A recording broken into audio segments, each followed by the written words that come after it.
আমির জামাত যখন বলে যে এই দেশে যদি আমরা ক্ষমতায় যাই তাহলে কেউ বেকার থাকবে না, সার্টিফিকেট নিয়ে বের হবে আর চাকরি দিবে, অনেকে ট্রল করে আর হাসে লেখে।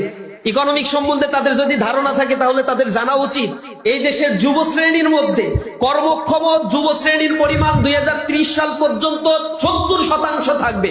এই যুব শ্রেণীকে শুধুমাত্র 6 মাস, 1 বছর বা 4 বছরের কারিগরি ট্রেনিং দিয়ে যে পরিমাণ এমপ্লয়মেন্ট ক্রিয়েশন করা সম্ভব তা দিয়ে এই বাংলাদেশটা 4 বছরের মধ্যে পরিবর্তন করে দেওয়া সম্ভব। এই দেশটাকে উন্নতির জন্য কোনো পরিকল্পনা কেউ করে না, কারণ দাদা বাবুরা তাতে অসন্তুষ্ট হয়। এ কারণে দাদা বাবুদের হাতে এটা তুলে দেওয়ার জন্য তাদের পরিকল্পনা।